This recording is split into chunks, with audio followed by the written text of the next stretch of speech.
Prisca bazobina pe na Vincent. Est-ce que il n'y a pas quelque chose? Est-ce que il paraît que pour la likambwango pe na mozindo na mosiki parce que kota na soubassement. Est-ce qu'il n'y a pas quelque chose? Est-ce que Vincent na Prisca likambo ezaki? Ça peut-être. Parce que jusqu'à preuve du contraire, notre moitié peut que Vincent na moi ce n'est divorcé. Oh là, non c'est que Vincent moi ce n'est divorcé. Parce que c'est Vincent. Bah bien sûr que ils aboti na Prisca soki balobi que ne ba ki aboti na Prisca il paraît. C'est que Vincent commettre adultère na libala. Pas mobile libala ko bota libala tant. Bon c'est sûr que Prisca a briseur de foyer. Toi qui non bientôt soit non PMB. C'est vraiment ça que Prisca n'est mon panza a briseur a briser ma balabatu. A destructeur, a pic méchant. As a pitbull, elle a pour briser ma balle à battre.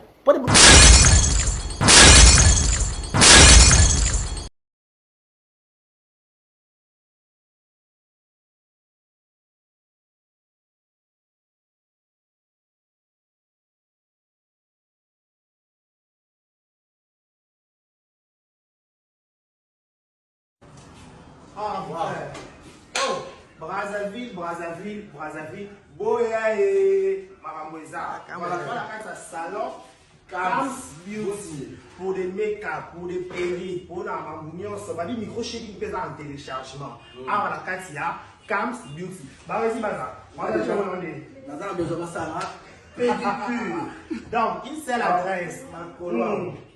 Na koti boye basali pédicure ma colonioso a tous les problème on ma ko le katana awa na Cam's Beauty Brazzaville na 123 avenue Ampère 123 commune ya Bakongo. Ah na Bakongo to on va bien oza Brazzaville ah bon la make-up à Péri kitoko donc ça on espace là le make-up de salama donc ah on a décidé donc manicure, soin de visage. On connaît ça va marier, on peut décorer Mituka, on connaît la perruque, tout. Location à voile et ça la casa par la vie. Donc, voilà. Une l'adresse Empire 123 et 123 Ampère avenue Ampère 123 Bakongo. Check. Boyae Maraboueza. De vous tenir compagnie, mesdames, messieurs, bonjour, bonsoir, bienvenue chez nous, bon week-end à tous et à toutes au Borota la Bissona, Vérité News à télévision, mesdames, messieurs, c'est toujours un réel plaisir de vous retrouver à chaque fois devant vos télévisions, tablettes, tout dépend du format où vous nous recevez chez vous, dans vos salons de coiffure, dans vos maisons, ça dépend à l'endroit, à un autre, on vous dit un grand merci, bienvenue chez nous. Merci de nous avoir choisi pour vous informer, pour vous divertir, pour vous tenir compagnie pendant quelques minutes où on aura la possibilité de vous tenir compagnie. Je vous dis un grand merci. Abonnez-vous massivement, likez, partagez, laissez des commentaires. Ça nous fera énormément plaisir. Mesdames, messieurs, aujourd'hui à la présentation, c'est votre humble serviteur de Carré Bachia, l'homme de Boya et Makambweza, garçon 1m70 par choc, Kingo Mwambe, garçon Kingo Katana Boy. Mais on dit vraiment marqué, franchement. Je vous dis un grand merci. Abonnez-vous massivement. Likez, partagez, laissez des commentaires. Ça nous fera énormément plaisir, énormément du bien. Je vous dis un grand merci. À la présentation, comme je l'ai dit, c'est de Carré Bachia. Nous sommes le week-end. Le week-end, c'est ça la perturbation en français. Et mon week-end, c'est la perturbation. Mon week-end en français, mon week-end en lingala. Donc, moi, je vous dis un grand merci. Abonnez-vous massivement, vos remarques et vos suggestions, ça sera toujours la bienvenue auprès de nous. Je vous dis un grand merci. Merci beaucoup. Laissez-nous souhaiter un heureux anniversaire. Tout à Botama Lelo. Joyeux anniversaire à vous, que du bonheur, longévité, prospérité soit votre histoire, que vous prospérez à tous égards de la part de 2 Carré Bachia. Voilà, nos sincères condoléances aussi le plus attristé. La famille tout bas a éprouvé, Babou va être cher en Abango. Nous sommes de cœur avec vous au nom de Vérité News officielle et toutes ces personnalités. On vous présente nos sincères condoléances le plus attristé. Voilà, merci beaucoup à Bisso. Restez connectés sur SB avec sa nouvelle film de La justice de Dieu, avec la participation de Béni Bachiraka Tomba, Michou Bombo, la cheftaine, Thérèse Adogo, Béni Béni Kunakata SB. Bako jouer pendant na film Oyo, il y a la justice de Dieu, Yana. Voilà. La recherche connectée sera grâce aux autres pour très très bientôt avec sa nouvelle film de pression.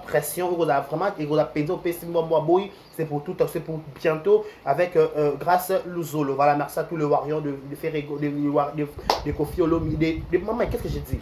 Merci à tous les warriors de Fali Poupa, merci à tous les Gaulois de Ferregola, merci à tous les spiritistes d'Héritier Watanabe, merci à tous les villageois, villageoises de maestro, le métis noir. Voilà, merci à tous les décarrés, merci à tous les abakouk du monde entier, merci à tous les bateaux, comédiens, tout. Bah, fanatique, il y a solo. Il y a des fanatiques, le roi, ma famille, ma beau maté. Fanatique, il peut dire original. Ou bien, vrai fanatique. Donc, merci beaucoup pour la déclaration. On est bon, lemba, boire à souffler, on est bon, ok, penza, lambalia, toroyati, babia, tabo lambi, atabo lambi ngomba, nirangongo, et volcan nirangongo, toroyati, tabo lambi Ange Gabriel, babi lamba, Léa. En fait, mesdames, messieurs, je vois des émissions dans les réseaux sociaux, et Kitty, et Mati, et Kitty, et Mati, et Kitty, et Mati. Concernant Priska Kanushimp. Priska Kanushimp, ils ont quitté Vanda. Il paraît, version de mes bélés concernant grossesse à Priska. Ou à Abomi Libala aux États-Unis. Ou à Saliboy. Ou à Zongisi Boy. Ou à Zongisi Boy. Tout qui n'est pas épais, tous on appelle pas, et tous non réaliste. Personne n'a pas décarré église au milieu du village. N'est pas tout le cas la télévision boy. Bato ba séparation de tu ba état et ba état na bangote. Ba état civique, le civique la bangote. État civil la bangote voilà. Tu ba te que so ba marié, tu te so ba divorcé, tu te so ba veuve, tu te so ba veuve, so ba veuves, so ba veuvos, on ne sait pas. Biso la facilité au monde na biso na bandako na bino na ba télévision, na ba téléphone, ça dépend ba format bozora biso. Na ba TikTok, na ba Facebook, na ba page polémique par-ci par-là, ba rando vérité, ba moulou ba delix, ba coach Genovic, ba page par moi belé na réseaux sociaux. Ba rando moi na vérité, ba page rebelé par la TikTok.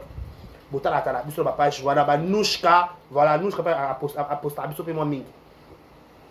Sikoyo na biso na bino na koza na vérité ya état physique na iso civil na ye. Et ça bino faut ça biso. Donc ndese mobalo bima mobala presque mobala est presque en États-Unis abomi libala ba tout so pe machin so pe Alain je crois. Yé Alain attend ko linga presque. Est-ce presque état physique na ye? Est-ce presque état civil na ye? Est-ce presque ba ki Alain ça marié, to pas père de famille, to pe machin. Tu peux presque balinga qui peut-être le quoi moi ce qui peut balinga qui entre parenthèses. Tu peux connaître solo là to solo là non pembe. To sunga na olo même beaucoup répondre na commentaire to solo là penda pembe. Tu peux ton ya ko linga presque. Est-ce qui presque naza en marié? Tu peux naza presque naza en marié na bana mise to bana mine ngana mo dans la processus de divorce. Malobani c'est presque. Malobani c'est presque. Est-ce presque malobani ou presque convaincu que peut-être sur ma beauté so payer na papa moi na presque pas trop comme maintenant sur la Vincent tout son nom peut me la partir tu payes presque azan ça me pas ba que mon balo azan marié ton balo azan marié te ton ay ba état na poto ba le belé à poto ba no so bas na ki ça c'est ara qui na la procédure de divorce tous divorcé tu auras chambre mon côté mais ba chambre moi mais moi ça doit azer chaque année ba chambre moi te même bazo bota bana Baracham moi te makanda moi baracham moi te bakina fait c'est longo baracham moi dans la processus de divorce mais babota akaka non franchement à un moment donné tous va des pieds sur terre attends on reconnaît presque quand abota mobala ba tout soit disant des boroloba mais est-ce que presque ça nous aime pas maman sur les réseaux sociaux moi to chepembe banda peut-être banda divorce à presque banda Martin et on sur Martin ça quand ça biso yo na Martin te mais c'est sous-bassement. Et comment presque au cœur à scandale à Maramé Belé. On est vie amoureuse et comment l'instabilité la vie amoureuse à presque. Si quand on moment balle na école na presque. On est pas lui qui est na boti na presque so pe moi na moko. So ba boti moi o ba boti na presque abomi balle aux États-Unis. Est-ce que presque ça comme des États-Unis? Pour la comme les États-Unis. Ba to que ka Dubaï na maman parce que ya ko ba neni ki mo balle na poto ça marié. Avant maintenant que mon balle na poto manzo ki ba yebisa ki peut en plus ceux qui mon balle on pas ça marié tant alinga ki presque bo ba avec qui presque maloba nini est-ce que presque on le banni ou est-ce convaincre presque pas possible sauf pas soit disant comme un niveau pas beau taper pas au beau taper consentement à deux personnes. Moi ça ni mo bala ndimba ki ba sangani ma keke ma sisi ya manono ba tutani ba tokani to ba tokani kuna po moi et puis c'est résultat qui est moi na bimi to ba ki ba tokana so ba tokana ki ya solo so ki pe na papa moi na presque po ba bima ninga na pamba te po ba ko taxer ka mo bali na ndeni pas ko ba voice qui tanga ça ba analyse ma kam nanga ona yebi selon na na ki histoire na analyser fait. La faute revient à qui? À Prisca qui a voulu qu'on botte peut-être mobala bateau mobala bateau qui identité. Est-ce que Prisca peut mobala za mobala bateau? Pas mi ban pour mobala bateau on marié. Mais langage ça bon dans la raki dans la processus à divorce. Tu divorcer Camille tena moi sinanga. Tu ça soit en couple été. Na ki nota la ka bana. Bana ya. Yo ki nota la ka bana mais bana moi so kango suki. Maman bana kango suki. Yo ki nota la ka bana. C'est quoi comme histoire? C'est quoi que vous mentez qui? Bomi kosa bino moko. Bozomi kosa bino moko. Pas le beto yo kapela likambu pe o ebimi a Prisca. Pas e ma des photos. Ils m'a fait ya Alain on a son papa Alain ngo et pe na Vincent. Na Vincent Toulouse. So la likamba Vincent Toulouse a yote ko lumba solo kani ba bi que Vincent a divorcé na moi na ye baboyana Vincent a so alliance. Mais tout ça dans notre analyse. Pour les kaka Prisca na Vincent. On se pose la question. Et les Kelanga des fois ça met deux passes. Bakola Prisca na Vincent pourquoi? Est-ce que c'est vrai dans la relation ou c'est faux? Pour la peine à mon kilika, souvent moi quand m'a balé comme un cas peut-être sujet qu'il y a actualité. Eh ba comment te bité ba comment ko tokana. Qui c'est comment peka bon. Ba trop souvent ko quand m'a deux personnes. Comme o mato kita ida ko tokana ka ke ko bima. Oh qui ça baba kete baba mada ko tokana pa e kanga ndeba comment ko kangama ndeba comment ko tambola Prisca na Vincent c'est quelque chose dedans. S'il y a quelque chose dedans entre Prisca et Vincent parce qu'on le sait tous Vincent c'est un homme marié légalement officiellement fizokini sur le banc en français mais Prisca sera marié comment divorcé à bala noté ce qu'on est pour coller homme marié na Prisca bon c'est sûr que Prisca a brisé de foyer toi qui non bientôt son nom pembe c'est vraiment c'est sûr que Prisca mon panza a brisé a brisé ma balabat a destructeur a pic méchant a pitbull et a pour briser ma balabat pour de bon qui na prise et c'est bon tout qui na contexte non normal na libala États-Unis Prisca au cœur d'actualité na libala Vincent Prisca comme Matis ko dino un peu Prisca mobali ya ye moko azate ba misaki ka mibali ya batu donc Prisca bon ma bala batu so que qui na contexte ndé bazo lobela ke libala Vincent ekufi que Vincent botana Prisca c'est que Prisca a boma libala Vincent peut-être tout qui na contexte wana ndé ba lobala mokili pas tout comprendre que la vérité li comment peut ça wapi mais vient la Vincent Prisca bachaka rigueur na likamto bandi bandeli bachaka rigueur na sukate likambo ne bandi be faut kata da hémorragie na aussi vous plaît c'est un conseil pe moi pas beta mbunda bakolo bayoki petit pas beta mbunda bayabe bayoki je en âge peut-être moi âge avancé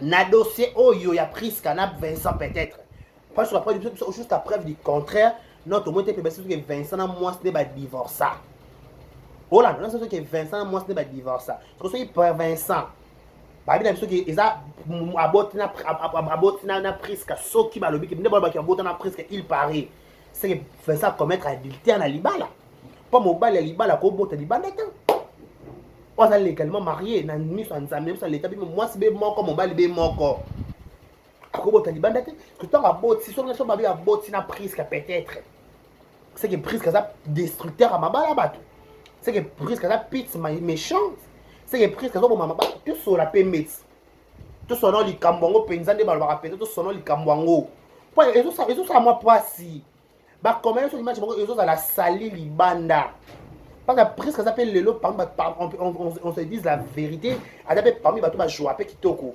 adape parmi bato ba voix douce a incarne parole kitoko elle joue bien elle est belle de figure belle de taille alors ba pe kitoko donc ce que ton image a pris que zo beba dans les réseaux sociaux Est-ce que nous sommes courage de voir au balai peut-être en sinasima entre nous tous là?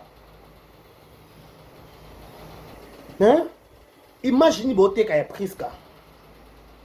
Entre nous, oui, Azabe Moutoro commettre des erreurs et maintenant Kitaki. Pendant les camps, oh yopé, biso tozo bébisa, oh ils artistes morts à la biso.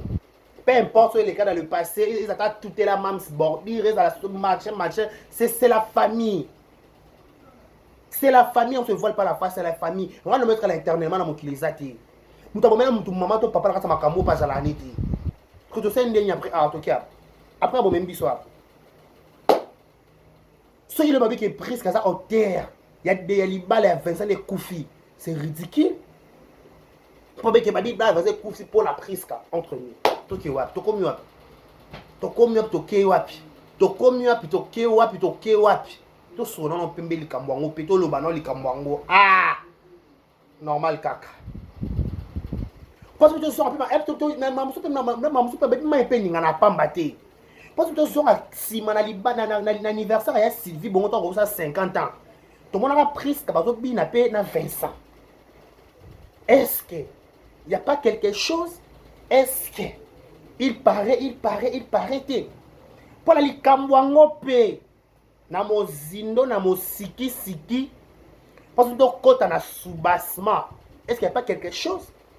Est-ce que Vincent a pris ça les kamboezaki pour les babina kawana peut-être ba fait babina na banka non même elumbi ça solo et puis quand la Vincent abina pris ça babaki pour sa série on na zemi mais tout ça ba se souvenir à l'époque elle ba ya anniversaire il ba la civil bongo za tato keneko nzambe pesa civil ba la penza. Il y a l'anniversaire de Sylvie. To monaka, de binaka. Sikoyo. De to bone ba pour ba kolaka Vincent na Priska. Ba kola bango pourquoi? Pas ba coller ba bika parce que papa ça la na maman, papa moi na la na papa moko. Est-ce que les papa aux États-Unis on a cause qu'ils sont célibataires? Est-ce que ça peut Vincent to bozola ça Vincent ka ber pamba? Viens sur Vincent ba cha rigueur na bandeli. Si ça ne marche, pour ta réputation, tu dois parler quelque chose. Fais ça là ta voice. Donc ça là on va ça là ta voice pour te regarder. On a dit désormais tu n'es plus mon frère. Désormais moi je sors pas avec prise comme machin vous bon c'est le bal là là. Tout la vérité les kamwango. D'abord votre son qu'est-ce que ça les kamwango. Le mutu passe ma comment toujours comporter qui dit vrai qui dit faux.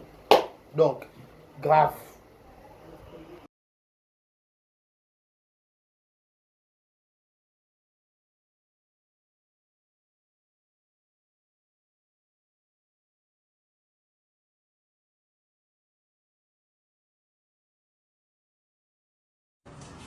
Ah, ouais.